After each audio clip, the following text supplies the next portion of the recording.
Halloween cosmetics, a possible return of the CTE, new Pacific-related data mines, and DICE finishing up and testing Update 5.0, set to come with Chapter 5. This is your week on the battlefield.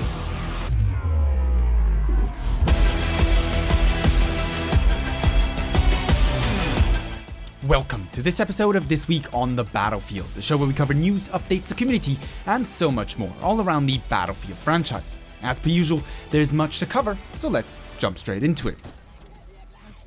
Replacing last week's return of Rush, this week in Battlefield 5 we got the side-by-side playlist, featuring conquest on infantry-focused maps, such as Operation Underground, Merita, Rotterdam Devastation, and Arras. For this weekend only, DICE has also reintroduced the Operation Underground playlist, featuring the map on Breakthrough, and of course Conquest. Alongside it, we had the third weekly mission of Battlefest, also incidentally called Side by Side, which featured team play and objective-focused tasks and allowed you to unlock the C96 Trench Carbine for the Scout class. If you want a full rundown on the weapon, I'll have the weapon review I did on it linked down below in the description or up above in the info cards. This weekend is of course also another one of the free trial weekends, with the last of the three taking place next weekend between Thursday and Sunday. In addition, we had a continuation of the giveaway series this week, with plentiful EA Play 2019 and Best Community in the World emblems being handed out. In addition, we should be learning sooner or later the winners of the NVIDIA RTX Operation Underground cinematic competition, which of course has wrapped up. Supposedly DICE has got the winners, but they're just making sure everybody has given them correct contact details before actually going ahead and publishing them. And in the last bit of giveaway related news, if you're still interested in snagging one of the Battlefield 5 mouse pads or art books, that giveaway is actually still open until Monday, and you'll find the link to it down below in the description. In bug hunting news, we saw the Trello board receive its customary Friday update, with the most noteworthy additions being improvements to the tank turret speeds, the fixing of more mastery assignments, including those of the Selbstlander 1906 in general, and the Madsen Mastery 2 assignment more specifically. Audio-related issues and improvements, including directional accuracy, also made the cut, that being one of my personal pet peeves with the game at the moment, and thus I do hope DICE can get on to improving that as soon as possible.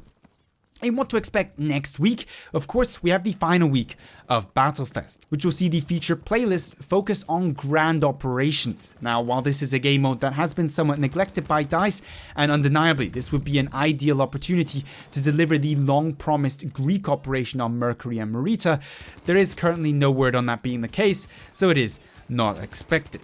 The weekly mission, Fight as One, is the first so-called community mission, whereby the Battlefield community as a whole needs to complete a task. In this specific instance, it's 100 million kills, and upon completion, we will be unlocking the Fliegerfaust anti-air gadget for everybody. It'll be interesting to see how the assignment tracking lag spikes actually affect gameplay next week, given that pretty much every single kill is actively being tracked.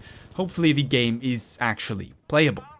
In our always popular Soon TM category of news, we have exciting details on Chapter 5 and the Pacific. Specifically, supposedly yesterday, DICE's QA, that's Quality Assurance team, received the first draft of the 5.0 update notes, with testing expected to take a few weeks. A trailer for Chapter 5 is also coming, however DICE won't be announcing that until they have a confirmed release date for the big 5.0 update, which will of course also include the Pacific content and likely release either alongside or shortly before the start of Chapter 5.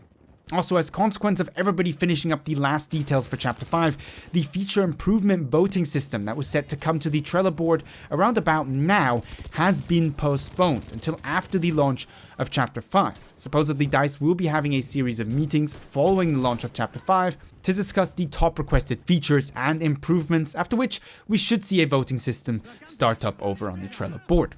In possibly maybe someday category of news, always to be taken with a grain of salt, David Sirland was engaging in conversations on Twitter this week, stating specifically that attrition and vehicular combat were things that need a little bit of finer tuning and improving, and thus were going to be subject of updates and changes in the future, and more interestingly, that the CTE, the community test environment, may actually be making a return to Battlefield 5. As I said in an earlier video this week, this is very much a maybe and by no means confirmed, but nevertheless, the community instantly, of course, got excited about it. Also, in case you were wondering, according to David Serland, Chapter 5 is not the last major drop of content we'll see coming to Battlefield 5. So, Chapter 6 and beyond very much are a thing, and very much will feature plenty of new additions to the game.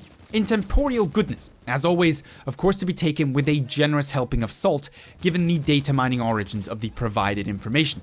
We had the first indications on what to expect from Chapter 6, supposedly more of the Americans from the very limited information available so far. On the subject matter of future content for Battlefield 5, I put out a video this week on the subject matter with both confirmed information from the devs, some data mining nuggets from Temporal, and a bunch of speculation to top things up. Feel free to check that out if you're interested. In Pacific and Chapter 5 related news, we have a new AA gun, the Bofors 40mm, showing up in the game files. The already in the single player present Sherman Calliope is supposedly going to be entered into the multiplayer experience as a squad leader reinforcement option, which somewhat makes sense. And the official name of the last of the 4 data mined Pacific maps, supposedly up to this point referred to as Jungle Map, will in fact supposedly be the Solomon Islands, which unsurprisingly most likely will correspond with the physical real life location of the Solomon Islands in the Pacific. In what seems to be shaping up to be a mini Halloween cosmetics drop, we have the full versions of the Hellhunter epic sets, one of course for the Axis and the other for the Allied factions. As these are epic sets, and given DICE's track record, these are almost certainly going to be available via Boynes, but that is not yet confirmed, so maybe we do see a little Halloween weekly mission to unlock these cosmetics instead. We also have a set of Halloween weapon skins that were previously discovered and of course covered in one of my episodes of This Week on the Battlefield, pictured here with the STG-44, Stan and Lewis, and supposedly also available for the Lee Enfield No. 4 according to Temporal. As always, if you want to stay up to date with the latest in Battlefield 5 data mining information, links to both Temporal's YouTube and Twitter will be down below in the description, most definitely worth checking out. In community-related news, there wasn't really that much to cover this week other than the excitement over the possibility of the CTE returning. Understandably, of course, given how much the CTE helped both Battlefield 1, but more importantly, Battlefield 4, given that that game also had a very much troubling launch and struggled for quite some time after, very much just like Battlefield 5. Other than that, however, things were relatively quiet, understandable, given that we very much are all waiting, essentially now, for Chapter 5 and the Pacific to be announced in a little bit more detail. In our only in Battlefield moments, we start this week off with Slothability and a quintuple roadkill. Next up, we have Dividing Ocean performing community service for us all by taking out a large collection of campers in the church over on Arras.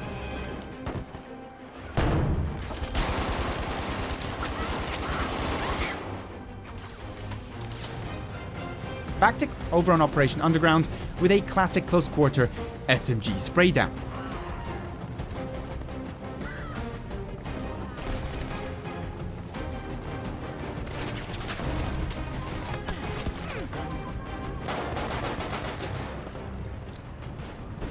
And lastly today, we have Kervil, once again, Operation Underground. He's going to be showing us how to handle a whole horde of enemies when you completely run out of bullets in both your primary and secondary, and really can't be asked to reload either.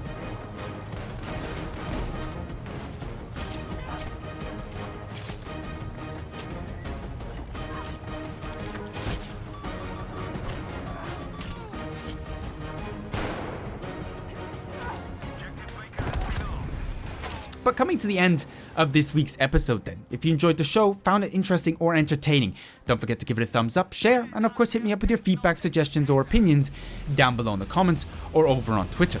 With all that being said, however, I'd like to thank you very much for watching and hope to see you in the next episode of This Week on the Battlefield.